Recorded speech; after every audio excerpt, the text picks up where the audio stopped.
I paid the $85,000 of my daughter's student loans. I worked double shifts for years, eating beans and rice, just so she could start her life debt-free. The day I needed $500 for my heart medication, she looked at me without blinking and said, "Mum, you're 78 years old. Why do you want to keep spending money?" And while I was close to dying, she took my house. I am 78 years old, and today, I'm going to tell you how the daughter for whom I sacrificed my entire life left me to die at the door of my own home. But before I get to that betrayal, I need you to understand everything I gave for her. My name is Hope. What an irony, right?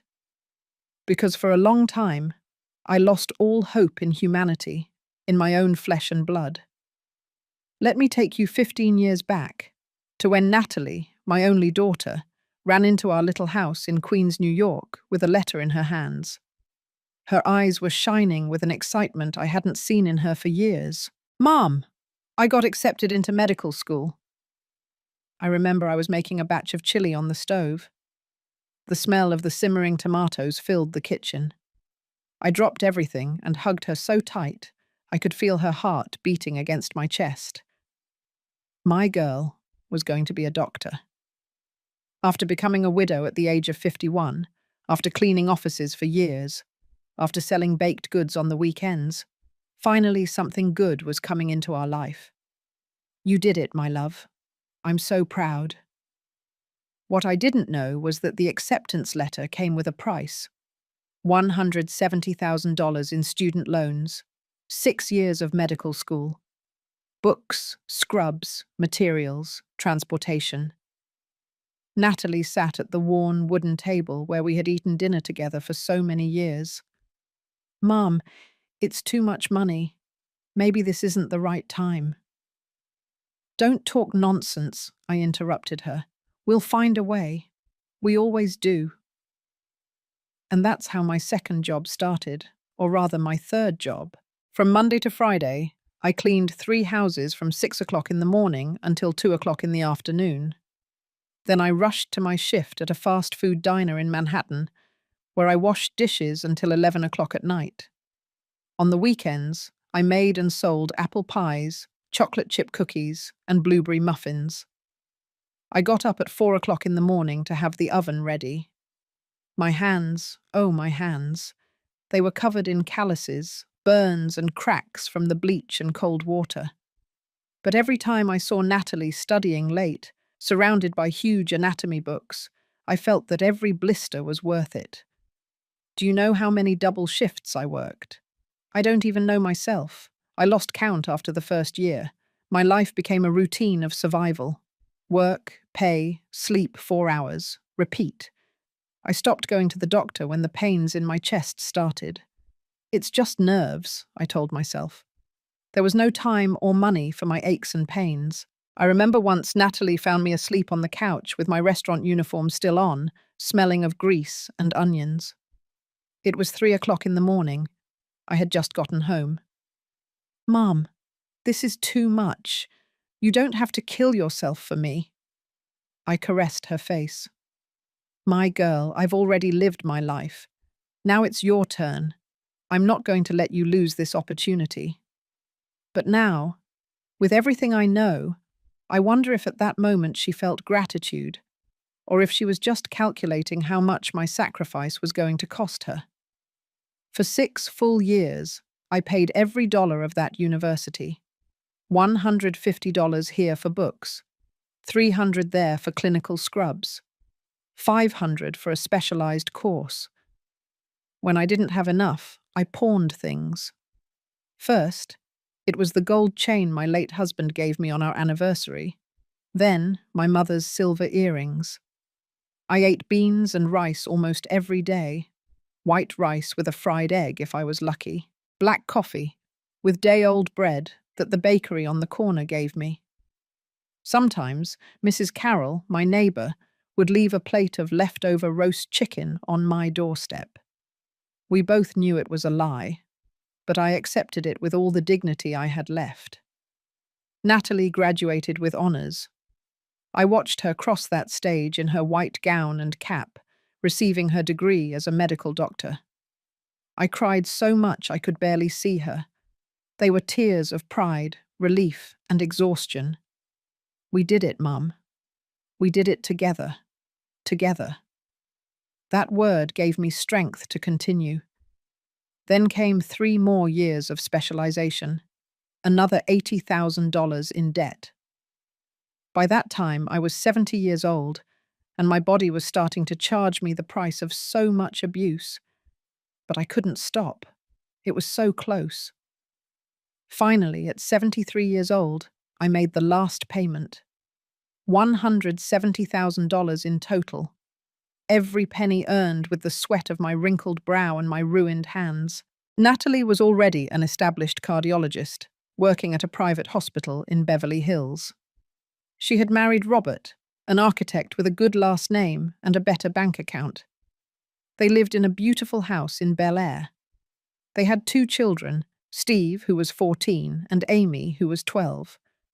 I was still in my little house in Queens, the same house where Natalie grew up, where her father died of a heart attack when she was 15. 2 small bedrooms, a patio with my lemon tree and my geraniums, and that kitchen where I could still smell the breakfasts I had made my entire life. I thought I could finally rest, that Natalie, now successful and debt-free, would help me a little. I wasn't expecting her to support me, just, to call me more often, to visit me, to ask me how I was. But the visits became spaced out. First, it was once a week, then every 2 weeks. After that, only on holidays, and always in a hurry. Sorry, Mum. I have surgery early tomorrow. Mum, the kids have homework. Mum, Robert and I have an important dinner. I nodded, smiled, and made their favorite food in the few hours they gave me. And when they left, I was left alone in that house that suddenly felt too big, too silent. But I didn't complain, because a good mother doesn't ask for anything in return, or so I believed. Until my heart really started to fail, and I discovered that she had already started planning how to get rid of me. But that part comes later. If you want to know how my own daughter betrayed me in the cruelest way you can imagine, stay until the end of this story, because I need someone to know the truth. And if you have ever felt that you gave everything for someone who didn't value it, this story is also for you. Subscribe to the channel to continue following real stories that need to be told. I thought I was building her future. I was financing my own destruction. For the first few months after I finished paying her debts, I felt light for the first time in 15 years, as if I had carried a sack of cement on my back for so long that I no longer remembered what it felt like to walk straight. Natalie seemed like the perfect daughter in everyone's eyes. Successful, elegant, always with the right words at family gatherings. When my cousin Rachel asked about her, I puffed out my chest with pride. She's a cardiologist, at the Cedars-Sinai Hospital. She treats only important patients. What I didn't tell them was that I hadn't seen her in 2 months. The phone calls became more spaced out, colder. When I called, she always answered with that tone you know when someone is busy and you are an interruption. Mum, I'm with a patient. I'll call you later. But later never came. When we finally saw each other, something had changed in her look. She was no longer the girl who hugged me with gratitude. She was a hurried woman, checking her watch every 5 minutes, sighing when I told her about the lemon tree or about Mrs. Carroll. Mum, you shouldn't be working so much anymore. You've done enough at your age. That phrase. The first time I heard it, it filled me with tenderness. I thought she was worried about me, that she finally wanted to give me back something for everything I had given. How naive I was. One Sunday, 3 months after the last debt payment, Natalie came to visit me with Robert and the children. It was rare for them to come all together.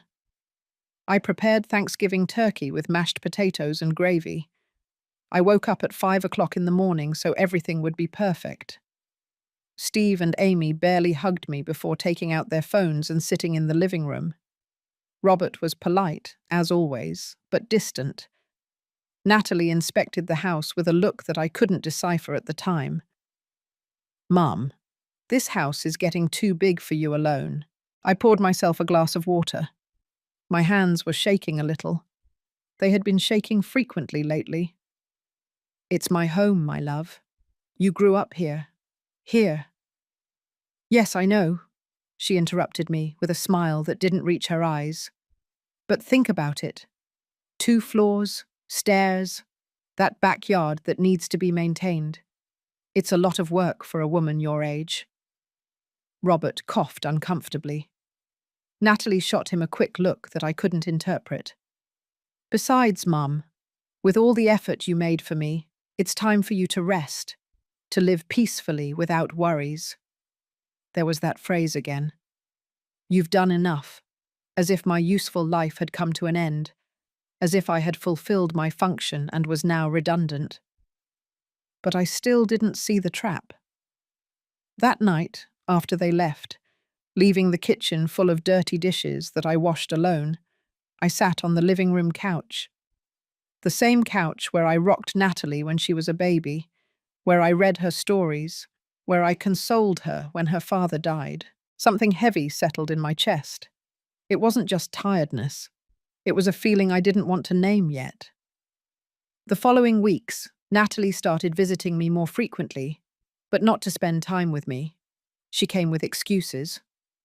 "Mum, let me check your documents. You need to have everything in order." "Mum, where do you keep the house deeds? They should be in a safe place." "Mum, you should get a complete medical checkup. I'll pay for it." That last offer surprised me. It was the first time in years she had offered to pay for something for me. I accepted, because I really felt unwell. The chest pains had become more frequent. I got tired climbing the stairs. Sometimes I ran out of breath just hanging up the laundry. "It's just accumulated stress, Mum. Years of overworking," she told me, while driving her new SUV towards the hospital. "But we're going to check you out thoroughly just to be sure."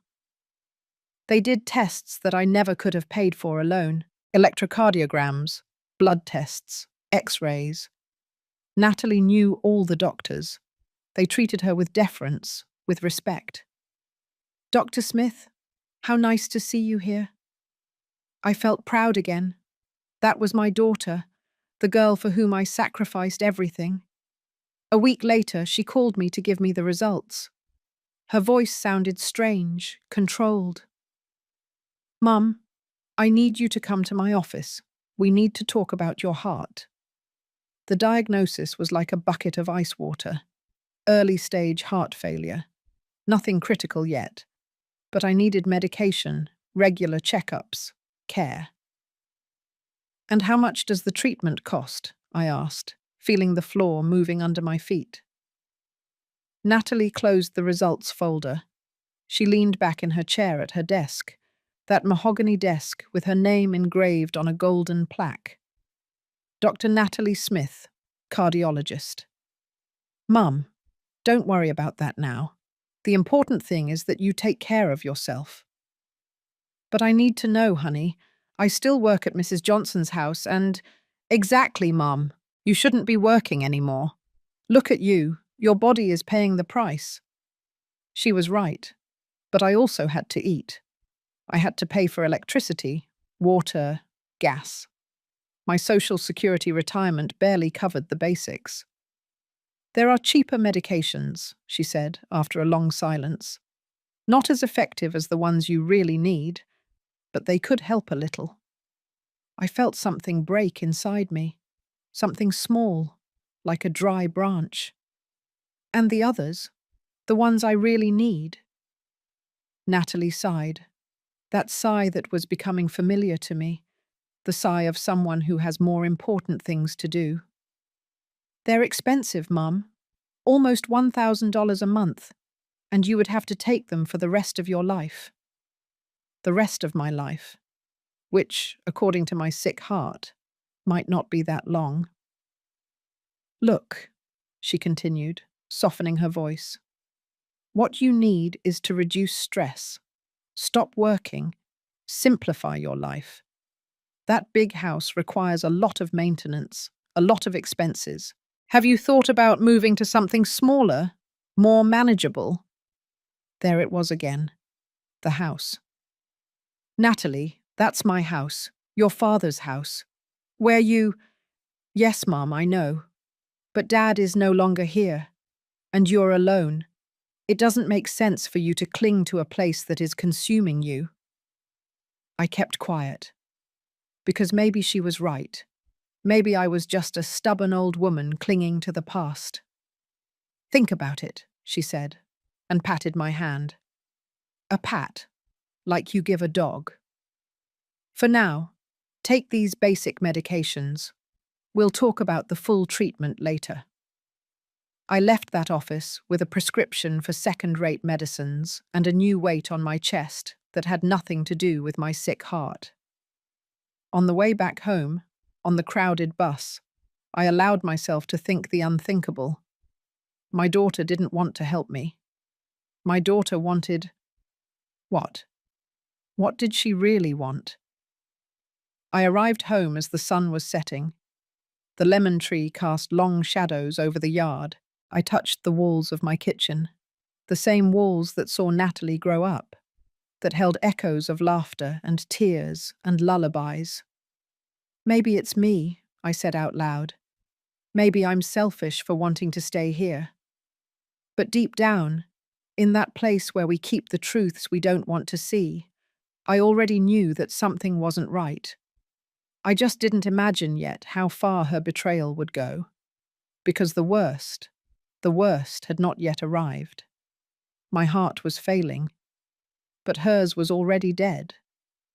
2 months after that diagnosis, my body started to charge me the full bill. It was no longer just occasional aches. Now I woke up in the early mornings with a tight chest, as if someone was sitting on me. My legs swelled so much I could barely put on my shoes. One morning, I couldn't take it anymore. It was 3 o'clock in the morning when the pain became unbearable. I called Natalie with trembling hands. Mum, what's wrong? Her voice sounded irritated, sleepy. My love, I can't breathe well, my chest. A silence, then a long sigh. Did you take your pills already? Yes, but then it's anxiety, Mum. Take a deep breath.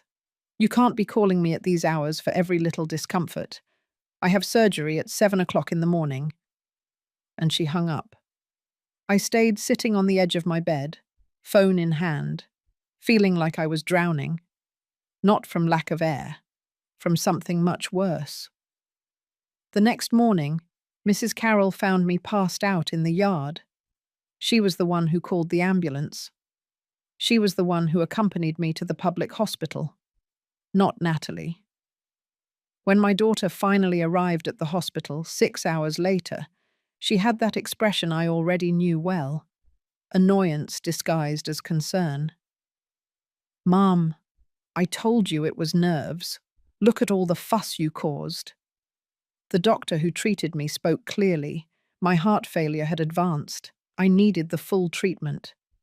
$1,000 a month for medication, checkups every 2 weeks, immediate lifestyle changes, and above all, the doctor added, you need to avoid stress, no heavy work, 0 worries. Natalie listened, like the professional doctor she was. But when we were alone, her mask slipped a little. Mum, this is getting out of control. You can't afford that treatment. I have my own expenses, the children, the mortgage. I'm not asking you for anything, I whispered. My voice came out weaker than I wanted. I know, but you can't continue like this either. Working, stressing yourself out, living alone in that huge house that requires constant maintenance. There it was again. The house. I've been thinking, she continued, pulling her chair closer. And I think the time has come to make smart decisions for your own good. She took some papers out of her bag, official papers that she had prepared, as if she had been waiting for this moment. This is a power of attorney, something temporary just so I can help you manage your affairs if something happens to you, your accounts, your documents, the house. My heart skipped a beat, and this time it wasn't because of the illness. I don't understand, honey. Why do you need that? Because you have to be realistic, Mum. You're 78 years old, and your heart is no longer responding well. If something happens to you, who will be able to act fast? Think about the children, about your inheritance. Everything must be in order. She used my grandchildren, Steve and Amy, the same children who barely paid attention to me when they visited, but who now appeared in her speech as urgent reasons to affirm. Besides, she lowered her voice more, looking around as if someone could hear us. If you sell the house and move to a small, more manageable place, you could use that money for your treatment, to live out your last years in peace. Last years, she said it like that, without filter. I don't want to sell my house, Natalie. I'm not saying you have to sell it now, just that we have everything prepared, as a precaution. Something in her tone, something calculated, rehearsed. But I was tired, scared. I had just fainted. My heart was a time bomb. It's just for safety, Mum, so I can help you if you can't make decisions. You trust me, right? That question was the perfect trap. How could I say no to the daughter for whom I sacrificed everything? How could I admit that I was starting to doubt her? I signed. With a trembling hand, with a lump in my throat, I signed that damned paper. Natalie smiled, a smile that should have warned me about everything. She put the documents in her bag with quick, efficient movements. Perfect. Now rest. I'll take care of everything. That night, alone in my hospital bed, with the sound of the machines beeping around me, I remembered something I had forgotten, or that I had wanted to forget. 2 weeks before, when Natalie was checking my important documents, she found my wedding ring, that white gold ring with a small diamond that my husband gave me over 50 years ago. Mum, do you still wear this? It's too heavy for your swollen fingers. She took it between her fingers, evaluating it like someone evaluating merchandise. You should keep it in a safe place. Or better yet, let's sell it. You could get about $1,500. It would help with your expenses. I took it off that afternoon. I told her yes because I needed money for the upcoming doctor's visit, because she convinced me it was the logical thing to do. I watched her take it away, the last physical piece of my marriage, of my youth, from when someone loved me without asking for anything in return. Don't worry, Mum. I'll get you the best price. I never saw that money. When I asked her about it weeks later, she said she had used it to pay for some urgent expenses of mine that she had covered. She never specified which ones. Now, lying in that hospital bed, I finally understood what was happening. My daughter was not taking care of me. She was stripping me of my assets. Slowly, methodically, with the precision of a surgeon who knows exactly where to cut. And I had just given her the legal scalpel to finish the job. She convinced me it was for my own good, while she planned to keep everything. I left the hospital a week later with a bag full of cheap medicines and a signed paper that took away control of my own life, though I didn't know it yet. Natalie became more present, but not in the way a mother would wish. She came to check things, to move papers, to take pictures of the corners of my house with her phone. Just documenting the current condition, Mum, for the insurance. What insurance? She never explained. One afternoon she arrived with Robert and a man she introduced as a property appraiser. She didn't ask me if they could come in. They simply did. The man walked through my house with a tablet, taking notes, measuring walls, evaluating every corner, as if I wasn't there, as if it wasn't mine anymore. Mum, it's just to get an idea of the value, just in case. Just in case what? But I didn't ask anymore, because every time I did, Natalie sighed with that weariness that made me feel like a burden. The appraiser left a folder. Natalie quickly put it away, but I managed to see the number. $350,000. I couldn't sleep that night. My little house was worth that. The place where I raised my daughter alone, where I survived my husband's death, where every wall held priceless memories. On Sundays, Natalie started bringing Steve and Amy more often, but something had changed in how they treated me. "Grandma, is it true that you're moving soon?" Amy asked while playing with her phone, without even looking at me. "Moving? No, my love. Who told you that?" "Mum said you can't take care of yourself anymore, that you're going to a place with nurses." I felt the floor open beneath my feet. I looked at Natalie, who was making coffee in my kitchen as if nothing had happened. "Honey, what is she talking about?" "Oh, Mum, kids confuse things. I just mentioned that there are some very nice residences for seniors, just in case you ever need one." But Amy hadn't confused anything. Her words were too specific. Steve didn't even participate in the conversation. He was engrossed in his video game. These were my grandchildren, the children for whom I was supposedly organizing my inheritance. That afternoon, after they left, I called my cousin Rachel.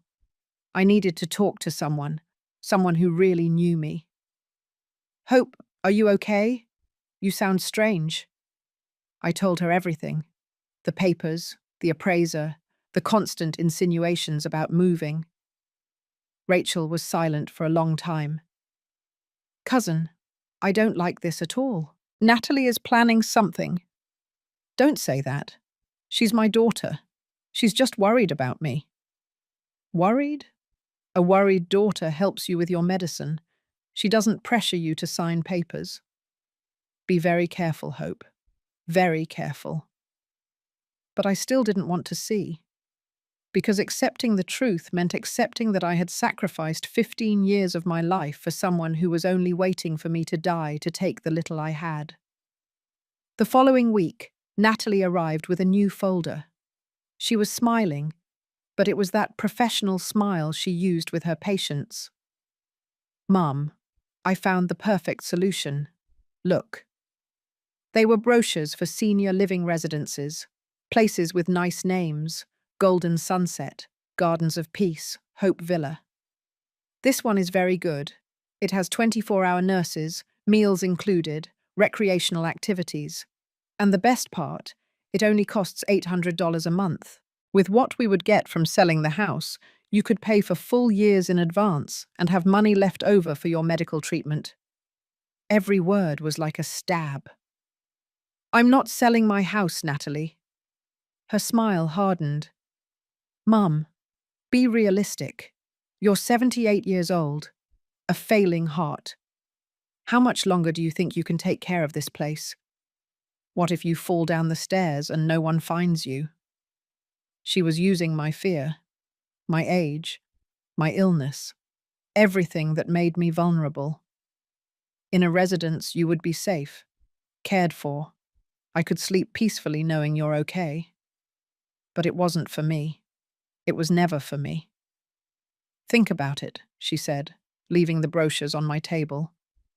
"You don't have to decide today, but you also can't keep denying reality." When I closed the door behind her, I allowed myself to cry everything I had held back, everything I didn't want to admit. My daughter was kicking me out of my own house, slowly, methodically, with arguments that sounded reasonable to anyone listening. "It's for your own good, Mum." But when does someone's good involve stripping them of everything they love? I sat on my couch, the same one where I rocked her as a baby, where I taught her to read, where we cried together when her father died. And in that moment, something in me began to change. Fear began to transform into something different, something I hadn't felt in years, rage, because maybe my heart was failing, but my dignity was still beating strong. She turned me into a burden in front of everyone who knew me. My sister Laura's birthday was the day everything went public. She was turning 75 years old and organized a family lunch at her house in New Jersey. The whole family would be there. Cousins, nephews, and nieces, even some close neighbors. Natalie insisted on picking me up. "You can't go alone on public transport, Mum. What if you get dizzy?" I should have seen the trap. We arrived late. Everyone was already sitting around the tables in the garden. The smell of barbecue ribs and freshly made sauce filled the air. A live band was playing in the background. It was a cheerful party, until Natalie opened her mouth. "Sorry for the delay. Mum took a long time to get ready. You know how it is. At their age, everything takes 3 times as long." Awkward laughter. I felt the heat rise to my face. I sat next to my cousin Rachel, who squeezed my hand under the table. During lunch, I tried to participate in the conversations, to laugh, to be myself. But Natalie was watching me like a hawk. When I told an anecdote about Mrs. Carroll, she interrupted me. "Mum, you already told that story 3 times. Do you remember?" It wasn't true. I had never told it there. But everyone looked at me with that expression, that mixture of pity and discomfort that people give when they think you're losing your mind. "Oh, sorry," I murmured, looking down at my plate. Later, my niece Sarah asked about my house, about my lemon tree. Before I could answer, Natalie intervened. "Oh, Sarah, let's not ask too much about that. Mum gets sentimental. She's going through a difficult process of accepting that she has to let go of certain things." Rachel dropped her fork loudly. "Let go of what things, Natalie?" "Well, the house is too big for her alone. We talked about more manageable options, places where she can be cared for, accompanied." The silence fell heavy on the table. Everyone was looking at me now, as if I were a child incapable of making my own decisions. "Hope, is that true?" Laura asked with genuine concern. I opened my mouth to speak, but Natalie was faster. "Mom is still in denial. It's normal. Seniors cling to their routines even if they are dangerous for them. As a doctor, I see it all the time." Doctor. She used her title as a weapon, as unquestionable authority. "Her heart is very delicate. She can't be alone, climbing stairs, carrying things. One slip-up and—" She snapped her fingers. "That's why I'm looking for the best for her." My sister Laura nodded, convinced. "It's good that you care so much about your mother, Natalie. Not all daughters are like that." I felt nauseous. I wanted to scream that everything was a lie, that she wasn't taking care of me, that she was stripping me of my assets. But who would believe me? There was the successful doctor, worried about her poor, sick and stubborn mother. And there was I, the senile old woman who wouldn't accept reality. Robert, sitting at the other end of the table, didn't participate in the conversation. He was looking at his beer with an uncomfortable expression. When our eyes met, I saw something there. Guilt, maybe. Or perhaps just discomfort. After lunch, while the women were cleaning up the kitchen, I overheard Natalie talking to my cousins in the hallway. It's hard to see her like this. A few days ago, she called me at 3 o'clock in the morning for a pain that turned out to be gas. She left the stove on all night again. She has moments of lucidity, but also confusion. Lies. Everything was lies, but said with such conviction that even I doubted my own memory for a second. "Poor thing," I heard someone say. "And poor you, Natalie. What a burden." Burden. That word cut right through me. Rachel found me crying in the bathroom. She hugged me tight without saying anything, because there were no words for this. "She is destroying you in front of everyone," she finally whispered. "She is building a narrative so that when she takes your house, everyone will think she did the right thing." She was right. Natalie was planting the story. Senile mother, sacrificial daughter. When the time came to take everything from me, no one would question anything. Everyone would say, "Thank goodness Natalie was there to take care of her." On the way back home, Natalie was driving, humming a tune, happy, satisfied with her performance. "The party was nice, wasn't it, Mum?" I didn't answer. I looked out the window at the streets of the city where I was born, the city where I built my life, where I buried my husband, where I raised this woman alone, who was now treating me like an obstacle. "Mum, don't be angry. I'm just being realistic. Someone has to be." When we arrived at my house, I got out of the car without saying goodbye. I heard her voice behind me. "Think about what we talked about. Time is running out, Mum. Your heart isn't going to wait until you're ready." I closed the door. I leaned against it. And for the first time in my life, I felt real fear of my own daughter. Because she wasn't hiding anymore. She wasn't pretending anymore. The public humiliation had been her way of telling me, "I don't care what you think anymore. I'm going to do what I want, and everyone is going to applaud me." But she didn't know something. That the women of my generation learned to survive worse things than a daughter's betrayal. And that when you have nothing left to lose, you become dangerous. While I was agonizing in the hospital, she was changing the locks. Everything happened one night in October. I remember the exact date. October 17th.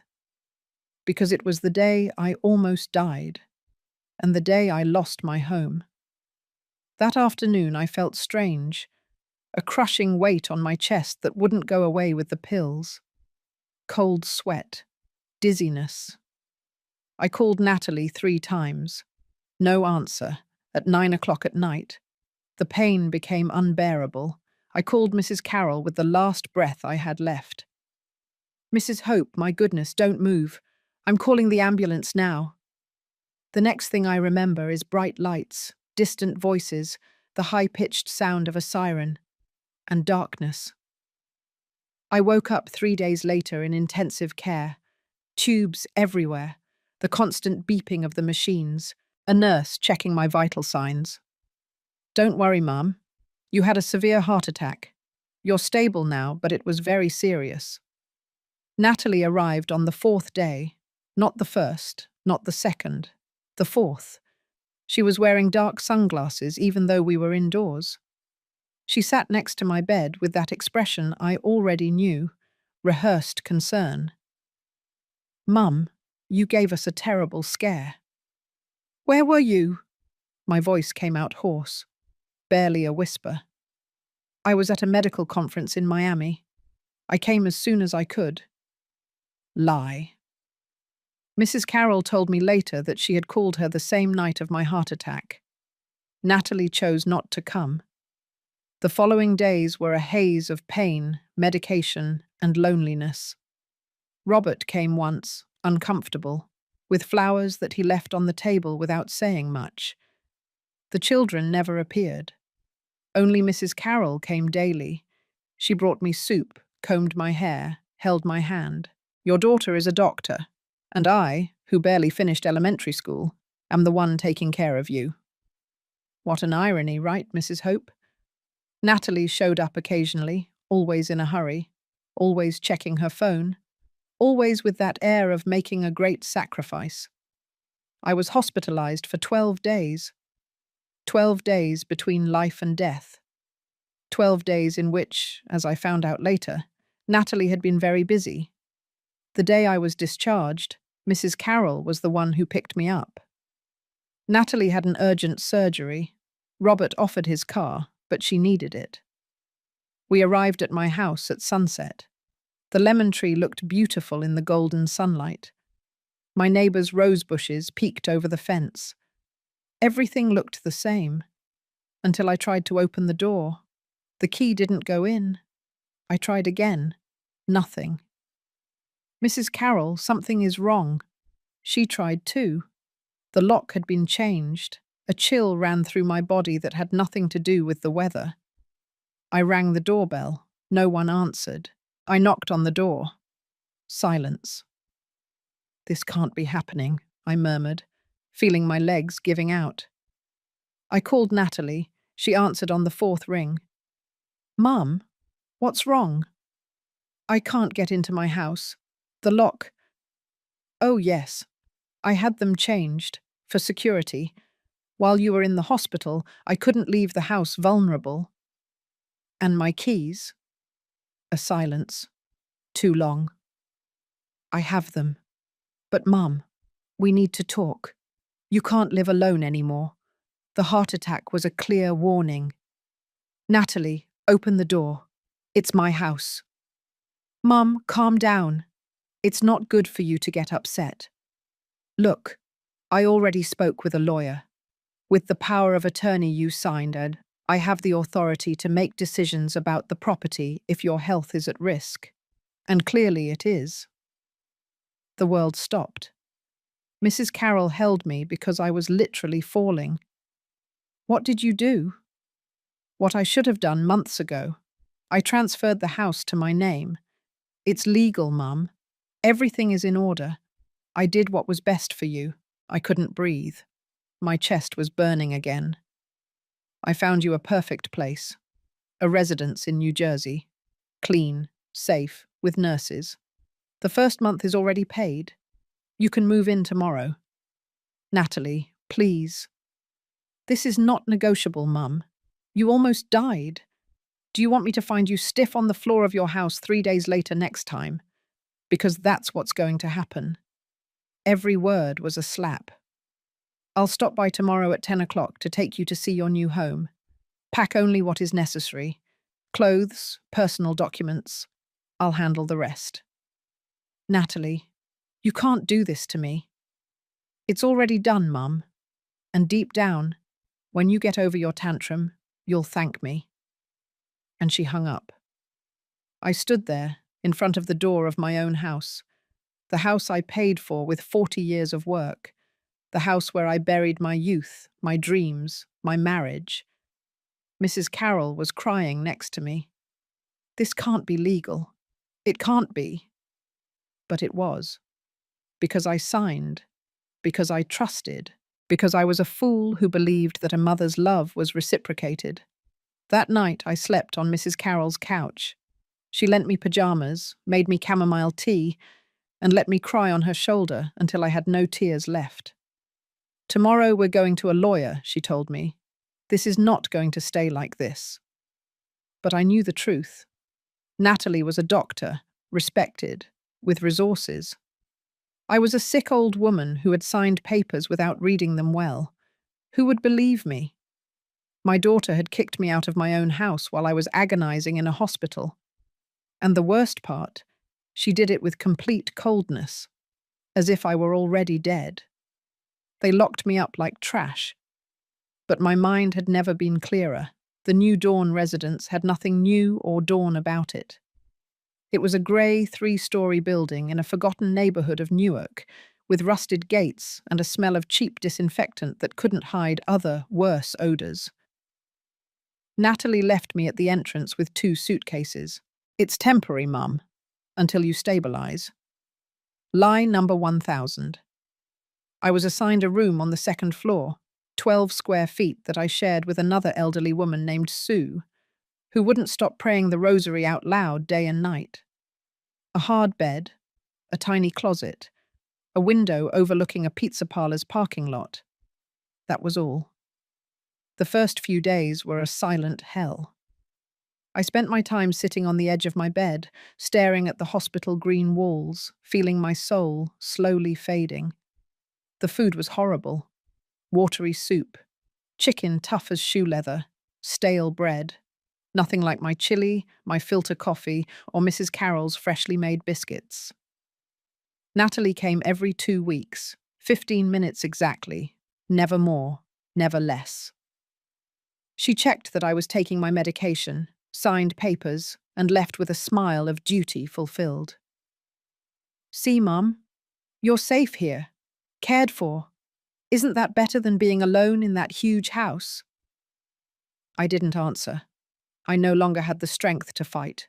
But then I met Mr. Allen. He was an 82-year-old man, thin, with a perfectly trimmed white moustache and blue eyes that still shone with intelligence. He used an elegant wooden cane and always dressed in a shirt, even if it was just to go down to the dining room. I found him one afternoon in the residence's back garden. I was sitting on a bench, watching the senseless hours pass. "May I?" he asked, pointing to the space next to me. I nodded without much enthusiasm. He sat down with a sigh, took out a handkerchief, and cleaned his glasses. "I hate this place," he said without preamble. "But I suppose you do too." Something in his tone made me smile for the first time in weeks. "Does it show that much?" "Ma'am, you look like someone whose life was stolen. I know because I have the same look." And so began our friendship. Mr. Allen had been an employment lawyer for 40 years. His wife died 5 years ago. His only son, a successful engineer in Seattle, put him in the residence for his own good and kept his condo in Bellevue. He sold it for $450,000. He gives me $300 a month for my expenses. Do you know how much this place costs? $800. He pays the rest and keeps everything that's left over. It was my story, with different names, different numbers, but the same script. Over the next few weeks, Mr. Allen became my confidant. I told him everything: the 15 years of sacrifice, the paid loans, the power of attorney, my stolen house.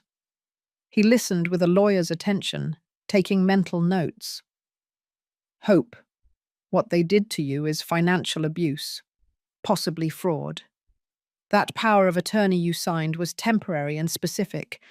It did not give her the right to transfer property. But you signed under pressure while you were sick and vulnerable. That can be fought." For the first time in months, I felt something akin to hope. I also met Lucy, a 35-year-old nurse who worked the night shift. She was the only employee who treated us like people and not like furniture. One morning she found me crying in the hallway. I couldn't sleep. Sue's snoring and the weight of my loss were suffocating me. "Mrs. Hope, what's wrong?" I told her everything. Between tears and contained rage, I told her everything. Lucy squeezed my hands. "My grandmother went through something similar. My uncle took her land in Texas. She died of sadness 6 months later. Don't let that happen to you." "But what can I do? I don't have money for lawyers. I don't have the strength." "You do have strength. And you have witnesses. I've seen you. You are lucid, clear. If your daughter says you're senile, it's a lie. And that can be proven." Mr. Allen, Lucy, and I began to meet in secret, in the garden during the nights when everyone else was sleeping. "We need to document everything," Mr. Allen said. "Every visit from your daughter, every word she says. And we need to find witnesses to confirm the condition of your house, the real value, the circumstances of the transfer." "I know lawyers," he added. "Good ones, the kind that fight lost causes. But we need to build a solid case." For the first time in months, my brain started working again. I wasn't the defeated old woman Natalie wanted me to be. I was Hope, the woman who survived her husband's death, who raised a daughter alone, who worked triple shifts without breaking. And if I could handle all that, I could handle this. "What do I need to do?" I asked, with a voice I hadn't heard in a long time. A firm voice. Mr. Allen smiled. First, stop crying and start documenting. Second, contact people who can testify in your favor. Third, he paused dramatically. Make your daughter so confident that she makes a mistake. Lucy took out her phone. And I can record. When she comes, when she talks, everything you need. Something changed in me that night. Pain transformed into determination, sadness into strategy. Natalie had taken my house, but not my dignity, and much less my ability to fight. I stopped crying, and I started documenting every lie. Mr. Allen got me a small notebook. You're going to write down everything here. Dates, conversations, broken promises, everything. I became a detective of my own life. First mission, get copies of the documents I signed. Mr. Allen had a contact in the public registry who got us copies of the power of attorney and the property transfer for $500. When we read them, Mr. Allen slammed the table with contained fury. I knew it. This power was temporary, 6 months maximum, and only for basic medical and banking matters. It never gave her authority to transfer property. This is pure fraud. Then I can get my house back. If we can prove there was coercion, abuse of trust, and that you were vulnerable, yes, but we need more than this. Lucy turned out to be an invaluable ally. When Natalie came to visit me, she found reasons to be nearby. Organizing medications, checking vital signs, always with her phone in her pocket, recording. In one of those visits, Natalie complained to the residence director. My mother needs more sedatives. She gets anxious, combative. She doesn't want to accept her reality. Lucy recorded everything, including the part where Natalie added, "The less lucid she is, the better for everyone." Those words crushed me, but they also gave me ammunition. Mr. Allen taught me something important. The most dangerous enemy is the one who is too confident. Natalie thinks she's already won. That will be her downfall. My cousin Rachel was the next key piece. I called her from the residence's public phone. "Cousin, I need your help, but it has to be a secret." Rachel came to see me a week later. She pretended to be a new resident visiting the facilities. We sat in the garden like two strangers. I gave her specific instructions. Talk to the neighbors of my old house, especially Mrs. Carroll. Get testimonies of how I lived, of my mental state, of how Natalie pressured me. "And there's something else," I added. "I need you to go to the notary where the transfer was done. Ask who was present, what documents Natalie presented, and if I was there." Rachel squeezed my hand. "They're going to give you your house back, cousin, I swear." 2 weeks later, Rachel returned with information that changed everything. Mrs. Carroll gave a heartbreaking testimony. How she found me passed out, how Natalie took days to come to the hospital, how she saw men changing the locks while I was agonizing. Mr. Frank, my lifelong neighbor, confirmed that I was always perfectly lucid, that I took care of my house, paid my bills, and lived independently. But the most important thing, Rachel spoke with the notary. "Hope, your daughter presented the power of attorney and a false medical certificate that said you were in a state of advanced dementia and could not make decisions. You were never present at the transfer." My blood boiled. A false medical certificate. She, being a doctor, had falsified documents. "That's a serious crime," Mr. Allen said when I told him. "With this and the recordings, we have a solid case. But we needed one more thing, for Natalie to sink herself with her own words." Mr. Allen designed a plan. "You're going to ask her to come. You're going to tell her you're ready to sign more papers, that you accept everything. You're going to make her feel secure, and then you're going to ask her specific questions while Lucy records." It was risky, but it was our only chance. I called Natalie. I faked a weak, defeated voice. Honey, I need to see you. I want to settle some pending papers. About the house. I heard her smile on the other end of the phone. Of course, Mum. I'll come on Saturday. I'm glad you're finally being reasonable. That Saturday, I set up the perfect scene. I asked the director to let us use the private visitors' room. My daughter and I need privacy for legal matters. Lucy hid her phone behind a vase in recording mode. When Natalie arrived, she was carrying a new folder. More papers for me to sign, surely. Mum, you look better. The rest is doing you good. I swallowed my anger. I smiled like the foolish old woman she thought I was. Honey, I've been thinking a lot. About the house, about everything. I'm glad you came to your senses. I just have a few questions. The house was worth $350,000, right? More or less. But with the repairs it needed, I sold it for $280,000. Lie. Mr. Allen found out that she hadn't sold it. It was in her name, waiting for the perfect moment. And where is that money? Natalie sighed with annoyance. Mom, it's invested. For your future, or for when you need more care. Can I see it? The investment papers? Her face changed. You don't need to see anything. I'm taking care of everything.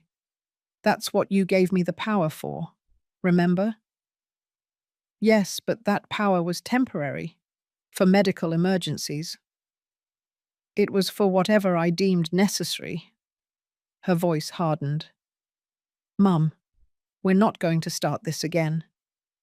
It's just that I don't understand, honey. I worked 15 years to pay for your career.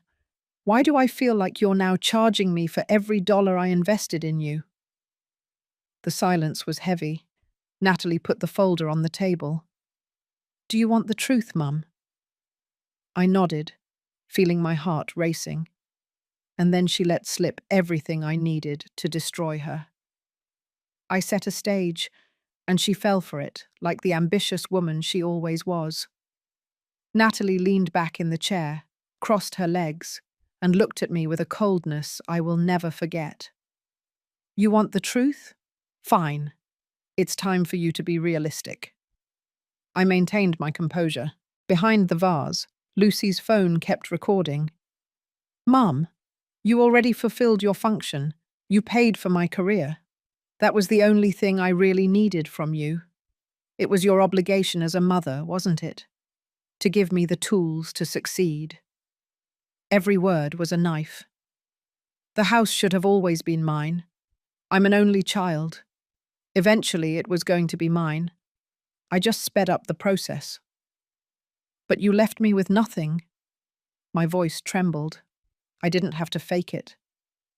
I left you with a roof, food, and medical care. What more do you need at your age? Why waste money on an old woman who has no future? There it was. She had said it, in those exact words. Besides, let's be honest. You already lived your life. You raised your daughter. You got married. You worked. That's it. Now it's my turn to enjoy what belongs to me. And my last years? My memories in that house? Natalie let out a dry laugh. Oh, Mum. Memories are in your head, not on four walls. Get over it. I took a deep breath. Mr. Allen had prepared me for this. Push her more. Make her let go of everything. And if I hadn't signed that power, what would you have done? Her smile twisted. I would have found a way. A dementia certificate is not hard to get when you know doctors. A signature here, another one there. Mum, I'm a doctor. I know how the system works. She had just confessed to falsifying documents. But you made things easier for me by signing. You were always so trusting, so naive. She leaned forward. Look, I'm going to tell you something I never told you. Those 15 years you worked like a dog for me. I never asked you to. It was your decision to sacrifice yourself. I just accepted the gift. It was your education, your future, and I thanked you by being successful. But I don't owe you my entire life for that. I'm not going to be your pension or your company just because you decided to invest in me. Tears ran down my cheeks, but they weren't tears of sadness. They were tears of contained rage. The children, Steve and Amy, what did you tell them about me? The truth, that you're old, that your mind is failing, that it's better for you to be where you'll be taken care of. They understand. They don't need a senile grandma in their lives. Senile? Natalie, I'm perfectly fine. Really? She laughed cruelly. Then why are you locked up here? Why did you sign everything I put in front of you? Why is no one in the family defending you? She stood up. She grabbed her bag. Because everyone knows I did the right thing. Poor Natalie, burdened with her sick mother. What a sacrifice. What dedication. No one questions anything. She walked towards the door, but stopped. Oh, and about the money from the house. It's not invested for you. I used it as a down payment for a condo at the beach in Florida. Robert and I needed a place for vacations. You don't need vacations anymore, Mum. You just need a place to die in peace. She opened the door. I'll see you in 2 weeks, or maybe 3. I have a very busy schedule. And she left. I remained seated, trembling, but not from fear, from power. Lucy ran in 2 minutes later. I got everything, every word, Mrs. Hope. Mr. Allen appeared behind her. He had been listening from the hallway. It's enough. We'll sink her with this. Rachel was there too. She had come to give moral support. She was crying with indignation. That wretch! How can someone be so cruel to their own mother? That night, in my shared room with Sue and her endless rosaries, I listened to the complete recording. Every venomous word, every arrogant confession. Natalie had fallen into the perfect trap. Her arrogance had blinded her so much that she didn't see the blow coming. Mr. Allen brought in his contact. Mr. Martin Baker, a 60-year-old lawyer, grey-haired, with a bulldog face and a reputation for never losing cases of financial abuse. He listened to the recording in silence. When it finished, he took off his glasses and cleaned them slowly. Mrs. Hope, this is pure gold. Confession of fraud, falsification of medical documents, aggravated financial abuse, dispossession. Your daughter is not only going to lose the case, she may face criminal charges. Criminal charges. She's a doctor. Falsifying medical certificates is a serious crime. She can lose her professional license, her career. I felt a small flicker of doubt. She was my daughter, after all. But I remembered her words. An old woman who has no future. How long will it take? I asked. With this evidence, the testimonies, and the documentation we already gathered, we can file the lawsuit this week. The normal legal process would take months, but with such compelling evidence, I can request immediate precautionary measures. What does that mean? It means we can freeze the house, prevent her from selling or mortgaging it while the case is being resolved, and hopefully have a ruling in 3 or 4 months. 3 or 4 months. It seemed like an eternity. But after what had happened, I could wait. Let's do it, I said with a firmness I hadn't felt in years. Mr. Allen smiled. There's the hope I knew, the one who doesn't give up. We signed the papers that same afternoon. The lawsuit was filed the following Monday, and I prepared for war, because Natalie didn't know who she had messed with. She thought she had destroyed a weak old woman, but she woke up a lioness. Justice did not come from the sky. I built it with my own trembling hands. The legal notification reached Natalie's hands on a Tuesday morning. She was in her office when the court officer knocked on her door. I knew because she called me 30 minutes later, furious, like I had never heard her before. "What in the world did you do, Mum?" Her voice trembled with rage. I remained calm. Mr. Allen had trained me for this moment. "Taking back what's mine, Natalie. Do you have any idea what you just did? The ridicule you're going to put me through? I'm a respected professional. You're a thief, and now the whole world is going to know it." Deadly silence on the other end. "You're going to regret this.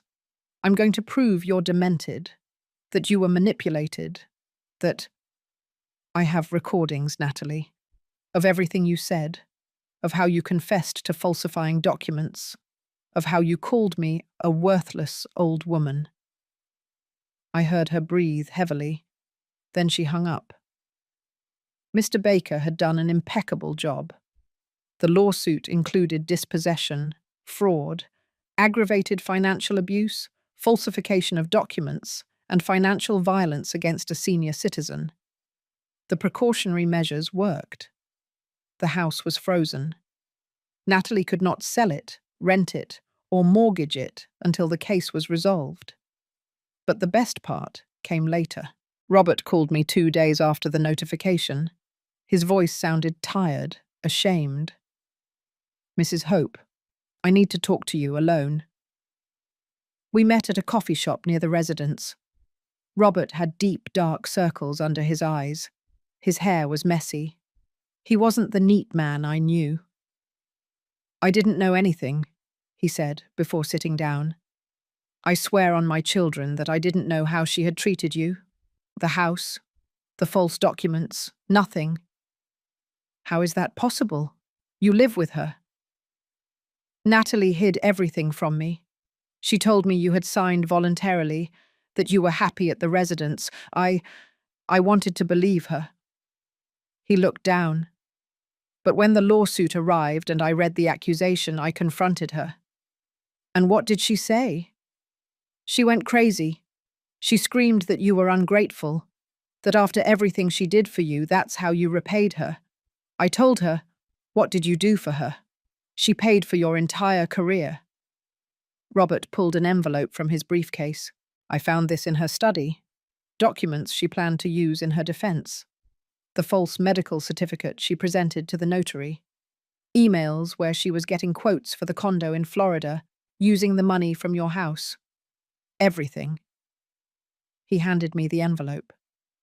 My hands trembled as I opened it. "Why are you giving me this?" "Because I have a mother too. And if someone did to her what Natalie did to you, I would want them to pay. Besides," he paused for a long time, "Steve and Amy found out everything. They heard the recording presented in the lawsuit." "And how are they?" "Devastated. Amy won't speak to her mum. Steve is in therapy. It broke their hearts to know that their grandmother needed them, and they believed the lies. Tears came without warning. They are not to blame. I know, that's why I want you to know that they will testify in your favor if necessary. And I will too." Robert became a key witness. He, who had lived closely the transformation of Natalie into a cold and calculating woman. The trial was set for mid-December, 3 months after we filed the lawsuit. The courtroom was packed. Natalie arrived with her lawyer, a guy in an expensive suit who looked more like a salesman than a litigator. She was wearing dark sunglasses, as if she were a victim of something. I arrived with Mr. Allen on one side, Lucy on the other, and Rachel behind me, my little army. The judge was a man in his 60s, with a serious demeanor. He first listened to Natalie's defense.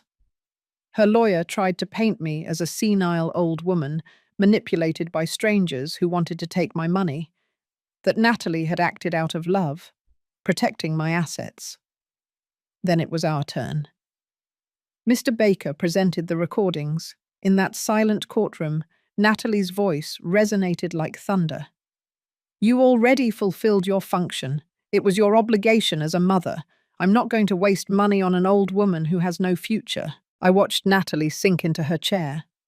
how her lawyer closed his eyes in resignation.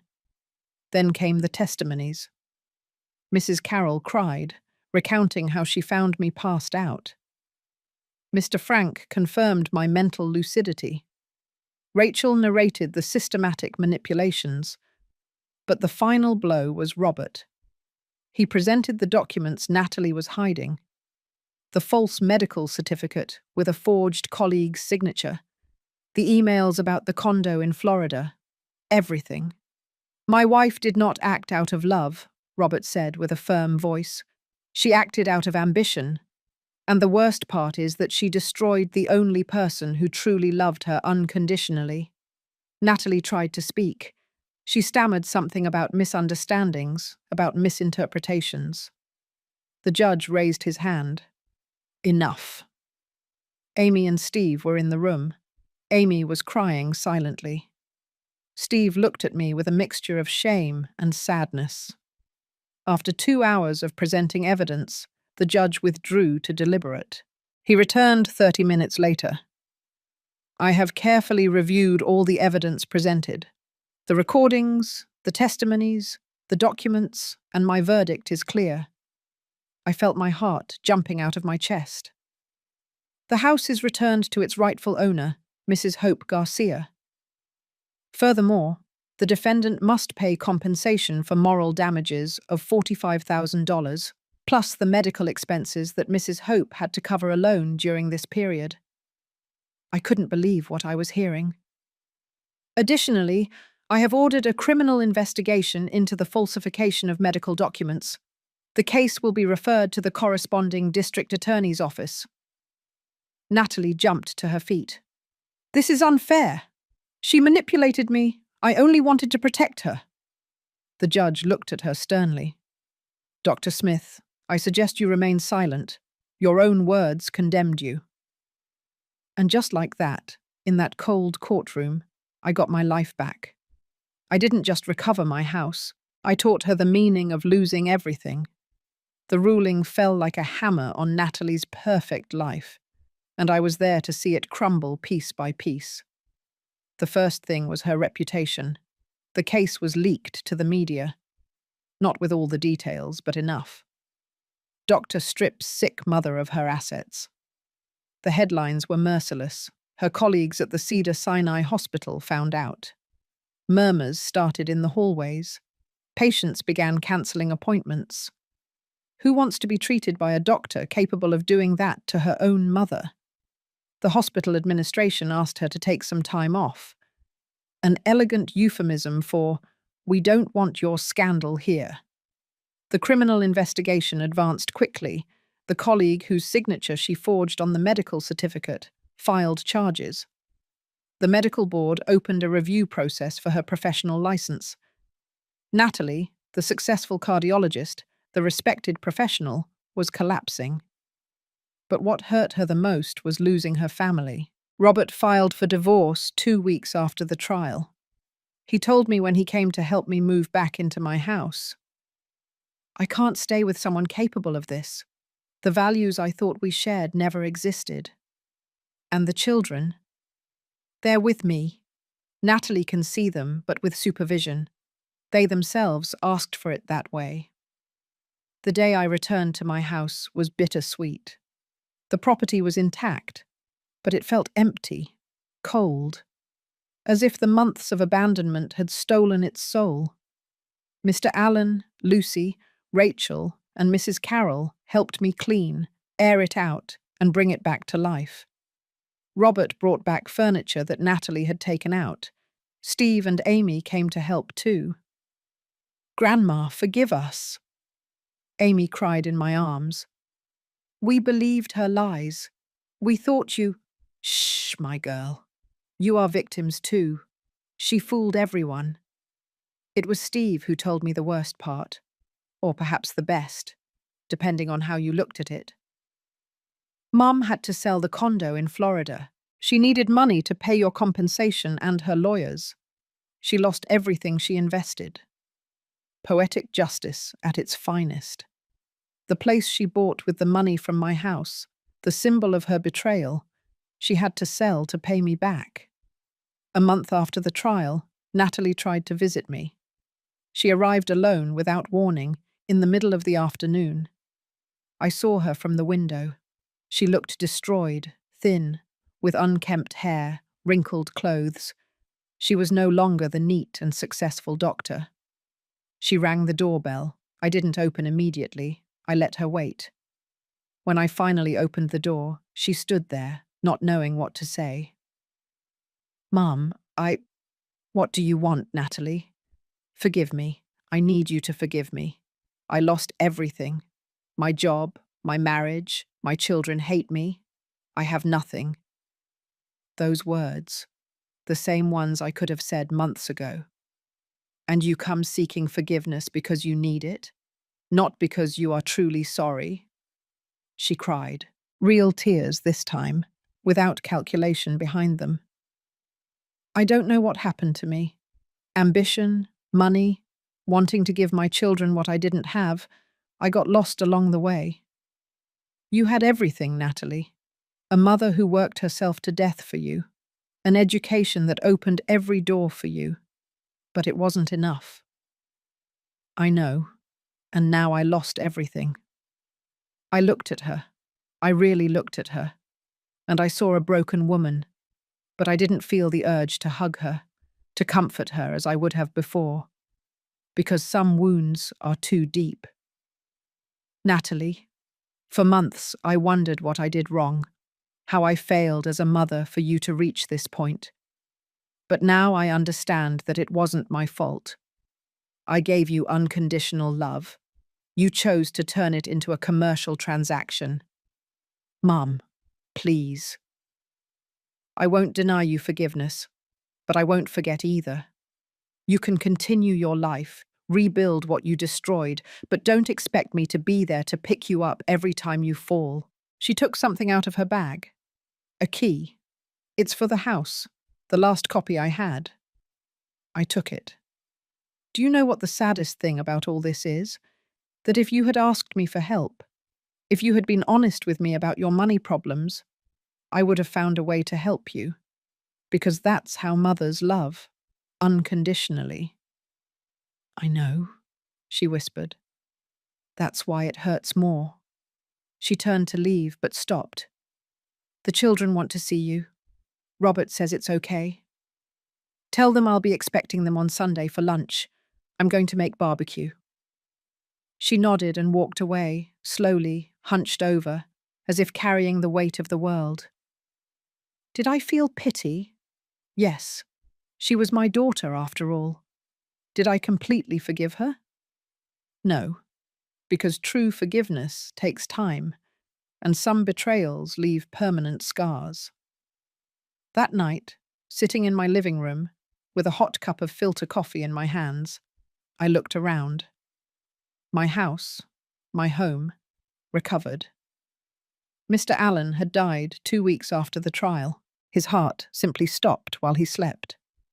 But he died happy, knowing that he had helped win one last battle. Lucy kept visiting me. She was no longer my nurse. She was my friend. Rachel came every week with donuts and neighborhood gossip. Mrs. Carroll continued to leave me little plates of food on my doorstep, even though I no longer needed them. I had lost months of my life. I had suffered betrayals I never imagined. But I had also found something I didn't know I had. Strength, dignity, the ability to get up when everything seemed lost. Natalie took my house for a while, but I took something from her that she will never be able to recover. Her peace. Because now she will live the rest of her life knowing that she destroyed the only person who loved her without asking for anything in return. And that is the true poetic justice.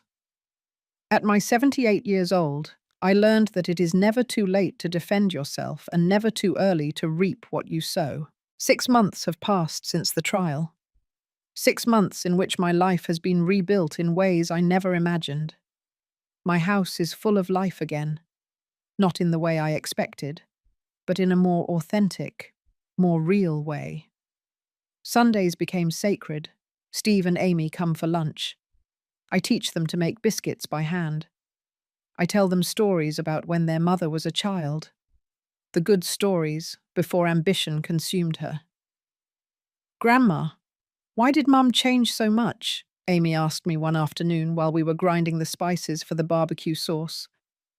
"Sometimes, my girl, success makes us forget where we come from. Your mum got lost along the way, but that doesn't mean she can't find herself again." "Do you think she will?" "That depends on her. I've already done my part."